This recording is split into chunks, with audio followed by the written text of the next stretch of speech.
Okay, let's get the RS3 in. Yeah, let's get it.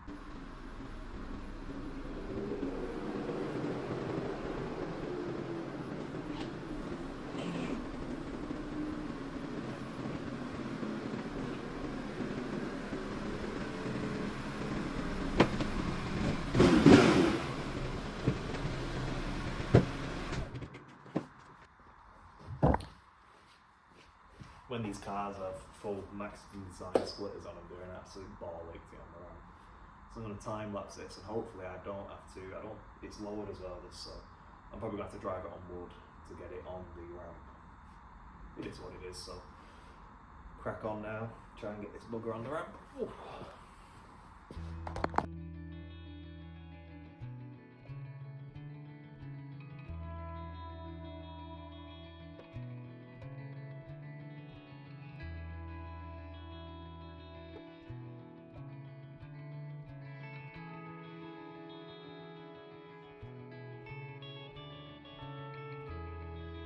So first things first, this vehicle's in for a sump reseal.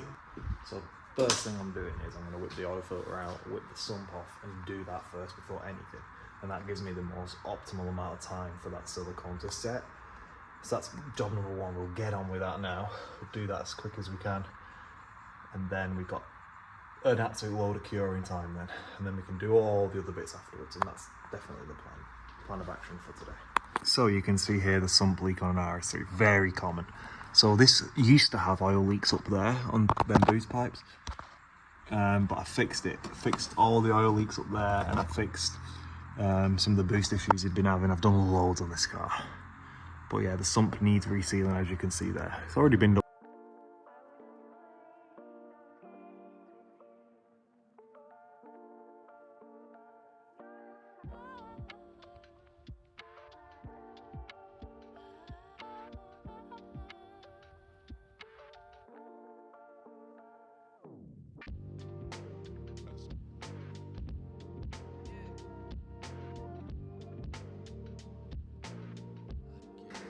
Wow, did you see that jump out? It was held on with hopes and dreams, that thing, weren't it?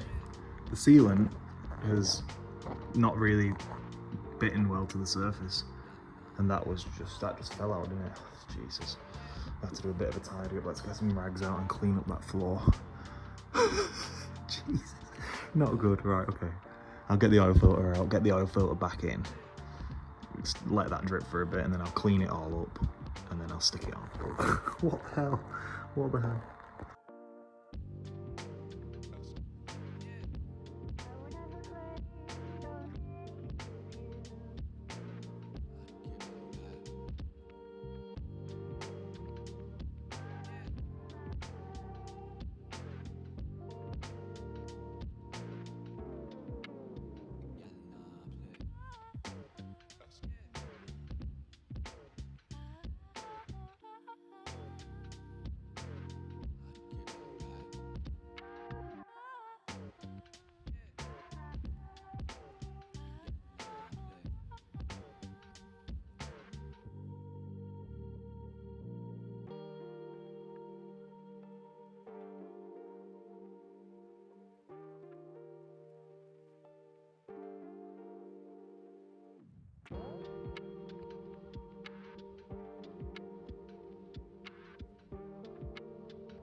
So this is what I'll be using. I'll be using Volkswagen cleaning solution to prime the surface. I'm going to use some BGA sealing compound for this. This is very, very, very, very, very good sealant. Very good. So we'll do that, and then we'll go for it. So first step, clean, like this.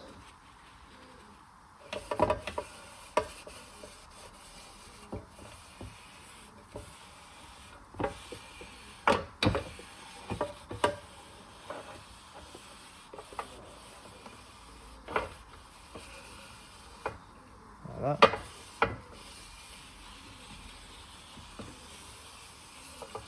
And then I'll time lapse the sealant.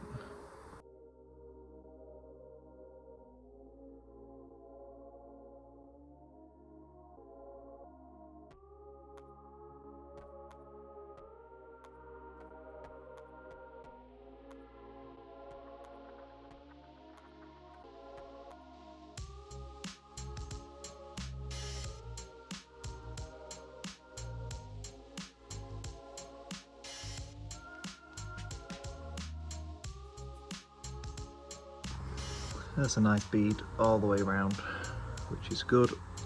We'll get this on in a minute. Let me just let it skin off a minute and then we'll keep going. Okay, she's looking good. A decent level of splooge. Maybe slightly too much splooge, but she's oozed out nicely, very even all the way around, which makes it look professional, which is what it's about. So hopefully we're okay. It should be beautiful.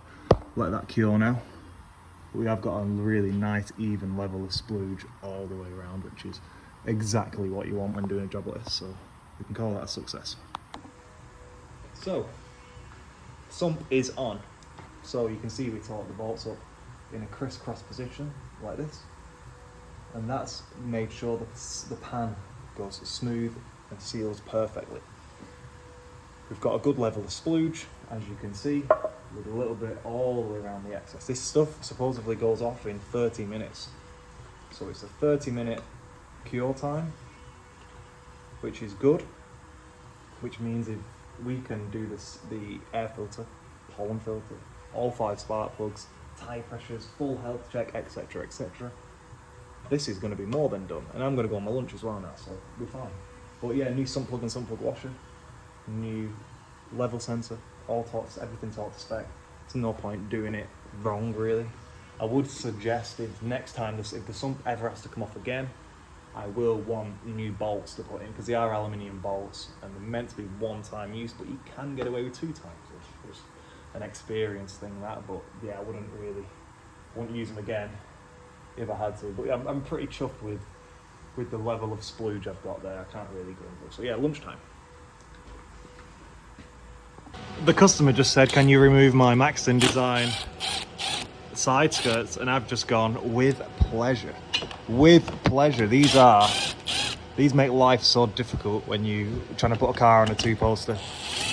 Oh, look at it, because it's pulled out the back, you see. Whereas now, oh, look at this car, so much better. Look at how much better this car is now for that to be gone. Yes, I'm so happy about that. Goodbye, good riddance, Mr. Maxton. To be fair, the kit's still in good condition. It's just, it's pulled the self tappers out, which ain't ideal one bit. But yeah, just double check, there's no tappers on the floor. I'll sweep. Now it's all done, I thought I would just quickly clean up the subframe, just to monitor any future leaks. I've cleaned it all up, so it all looks very clean, like factory. That was full of crap. It's still a bit full of crap up there, I'll just give it all white, but the main bit is here, because that will then show if the sump's leaking again. But yeah, we're getting there. We're getting somewhere now. Bit of a bigger job than I thought, especially because I'm a bit OCD like that. But yeah, it looks good that. Alright, if there's any mechanics watching, this is going to be a big trade secret. Well, not a trade secret, but this is something which is very, very not common, but when you hear it, you'll know. Basically, this customer's complained about when you turn in the car, there is somewhat of a clunk. Just once, clunk, and then that's it. And it sounds exactly like when the subframes are shifting on the Mark V GTIs, and you put a dead set kit on them and it fixes them. This ideally could do with a dead set kit on the front, but for now I'm going to slacken off all the subframe bolts and then tighten them all back up to spec. Go from there. So that will stop that clunking noise. So I'm going to slacken them all off. So we've got 4, 2 like that. These ones, we'll undo them 2 as well. Then we'll tighten them all back down. It's like the subframe's trying to move. Although you can see the subframe's been off to have the diff done, so it's not in the original position anyway. But yeah, we'll gun them off and then we'll talk them to spec and it should be mint.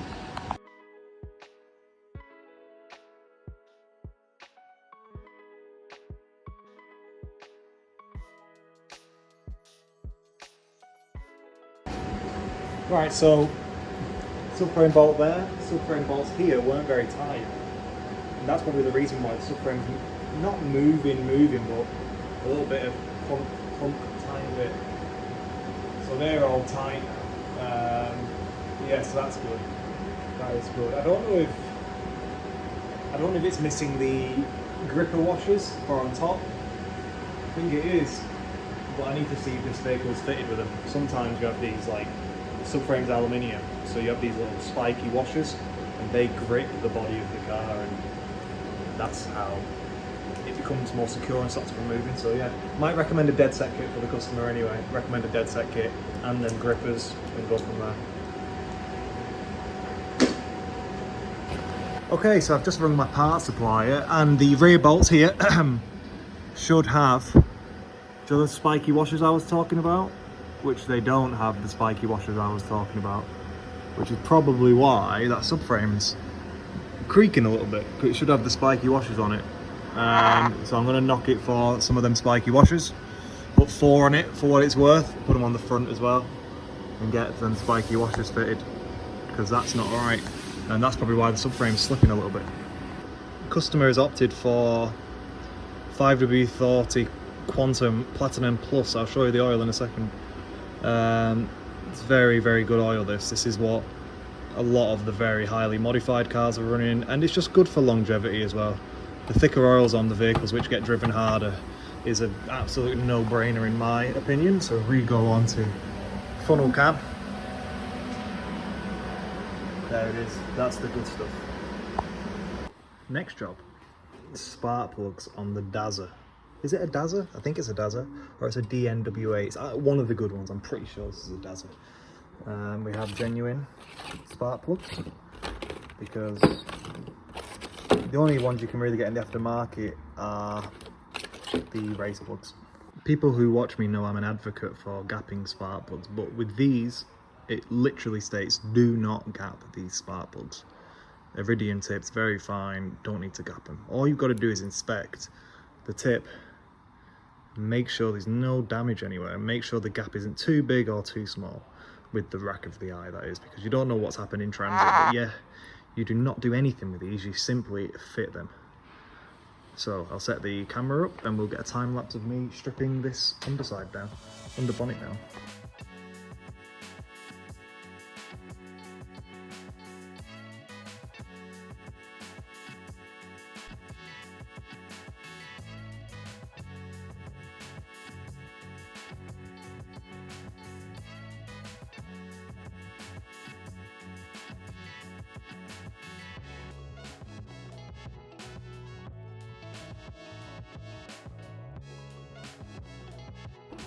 So this vehicle was fitted with race plugs. Can you see them ones with the fine tip? See how different they are? So there's a bit of a story with this vehicle. I've always thought it was tuned, but been returned to standard, and these are the sorts of things that have proven to me that this used to be a high power car, because now it's running standard software, standard hardware, but everything had been touched before. So this is another telltale sign that it was once tuned and modified, that it has these plugs in. NGK Iridium race plugs, temperature range 8.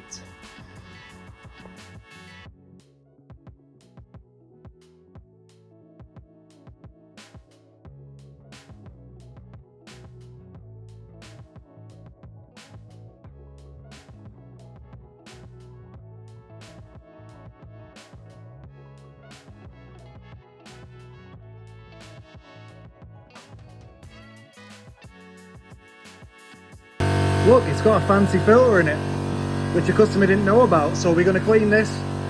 We'll clean this and put it back.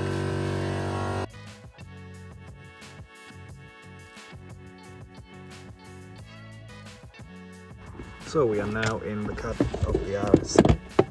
Pop that out, and then that will give you access to the pollen filter.